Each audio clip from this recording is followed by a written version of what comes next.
এইবাৰ অৰুণোদয়ৰ আঁচনিৰ ধন আপুনি কেনেকৈ লাভ কৰিব মুখ্যমন্ত্ৰী ডক্টৰ হিমন্ত বিশ্ব শৰ্মাই অৰুণোদয় আঁচনিৰ লৈ ডাঙৰ ঘোষণা কৰিছে 15 ডিসেম্বৰৰ পৰা 28 ডিসেম্বৰৰ ভিতৰত আপুনি আবেদন কৰিব লাগিব অন্যথা আপুনি অৰুণোদয়ৰ ধন নাপাব 15 ডিসেম্বৰৰ পৰা 28 ডিসেম্বৰৰ ভিতৰত গাঁৱে গাঁৱে বহিব হিতাধিকাৰী বাছনি সভা আৰু সেই সভালৈ গৈ আপুনি আপোনাৰ নাম অন্তৰ্ভুক্ত কৰিব লাগিব লৈছো কবিস্তাৰে কি কৰিব লাগিব এই আঁচনিৰ ধন লাভ কৰিবৰ বাবে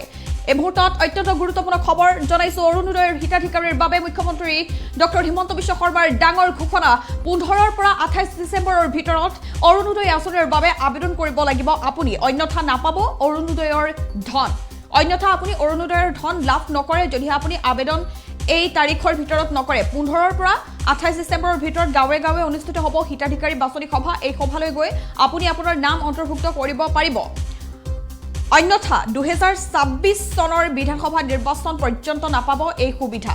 ডাঙৰ খবৰ মুহূৰ্তত জনাইছো গাঁও সভাত নাম অন্তৰ্ভুক্ত নকৰিলে কৰ্তন কৰা হ'ব পাৰে আপোনাৰ নাম আৰু অৰুণোদয়ৰ হিতাধিকাৰী বাছনি সভাত মহিলাসকলক অংশ ল'বলৈ আহ্বান জনোৱা হৈছে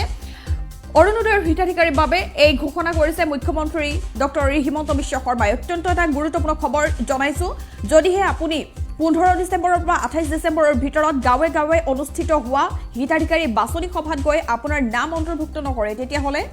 2026 চনৰ বিধানসভা নিৰ্বাচন পৰ্যন্ত এই সুবিধা আপুনি লাভ নকৰিব যেহেতু অৰুণোদয়ৰ আঁচনিৰ জৰিয়তে প্ৰত্যেক গৰাকী যোগ্য মহিলাক প্ৰতি মাহে যেহেতু এই ধন প্ৰদান কৰা হয় চৰকাৰৰ তৰফৰ পৰা 1250 টকা যেহেতু প্ৰদান কৰা হয় মহিলাসকলক অৰুণোদয়ৰ আঁচনিৰ জৰিয়তে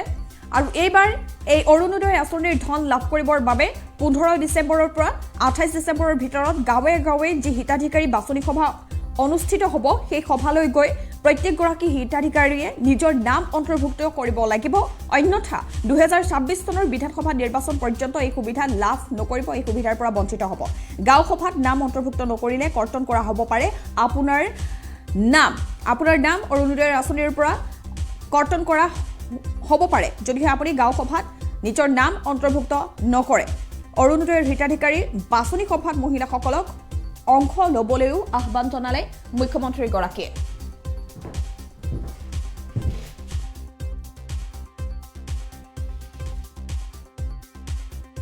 যে ইলেকশ্যনৰ সময়ত মই ৰাইজক কৈছিলো যে আমাৰ মহিলাসকলৰ মাজত অৰুণোদয় আঁচনিৰ হিতাধিকাৰী আমি বঢ়াব খোজো অৰ্থাৎ আজি যদি আমাৰ সৰু পথাৰত 20,000 মহিলাই অৰুণোদয় পায় এইবাৰ আমি তাক 30,000লৈকে লৈ যাব খোজো যাতে বেছিতকৈ বেছি মহিলাক আমি অৰুণোদয় আঁচনিৰ সুবিধা দিব পাৰো অহা 15 তাৰিখৰ পৰা 28 তাৰিখলৈকে আমাৰ গাঁও সভাসমূহ অনুষ্ঠিত হ'ব আৰু এই গাঁও সভাসমূহত নতুন নতুন অৰুণোদয় হিতাধিকাৰী আমি নিৰ্বাচন কৰিম এইবাৰ আমি হিতাধিকাৰী নিৰ্বাচন কৰোঁতে সমষ্টিটোত যিমানটা পুলিং বুথ আছে সেই পুলিং বুথ অনুসৰি হিতাধিকাৰীসমূহ আমি বিতৰণ কৰি দিছো মই আই মাতৃসকলক অনুৰোধ কৰিম যে আপোনালোকে যাতে সকলোৱে 15 তাৰিখৰ পৰা 28 তাৰিখলৈকে হ'বলগীয়া এই অৰুণোদয় হিতাধিকাৰী বাছনিৰ সভাত নিজৰ নাম আৰু উপস্থিত থাকে কাৰণ এইবাৰ যদি নাম বাদ পৰি যায় বিধানসভা নিৰ্বাচনলৈকে দ্বিতীয়বাৰ নাম সোমাবৰ কাৰণে মোৰো দিগদাৰি হ'ব ইলেকশ্যনৰ সময়ত মই ৰাইজক কৈছিলো যে আমাৰ মহিলাসকলৰ মাজত অৰুণোদয় আঁচনিৰ হিতাধিকাৰী আমি বঢ়াব খোজো অৰ্থাৎ আজি যদি আমাৰ সৰু পথাৰত 20,000 মহিলাই অৰুণোদয় পায় এইবাৰ আমি তাক 30,000লৈকে লৈ যাব খোজো যাতে বেছিতকৈ বেছি মহিলাক আমি অৰুণোদয় আঁচনিৰ সুবিধা দিব পাৰো অহা 15 তাৰিখৰ পৰা 28 তাৰিখলৈকে আমাৰ গাঁও সভাসমূহ অনুষ্ঠিত হ'ব আৰু এই গাঁও সভাসমূহত নতুন নতুন অৰুণোদয় হিতাধিকাৰী আমি নিৰ্বাচন কৰিম এইবাৰ আমি হিতাধিকাৰী নিৰ্বাচন কৰোঁতে সমষ্টিটোত যিমানটা পুলিং বুথ আছে সেই পুলিং বুথ অনুসৰি হিতাধিকাৰীসমূহ আমি বিতৰণ কৰি দিছো। মই আই মাতৃসকলক অনুৰোধ কৰিম যে আপোনালোকে যাতে সকলোৱে 15 তাৰিখৰ পৰা 28 তাৰিখলৈকে হ'বলগীয়া এই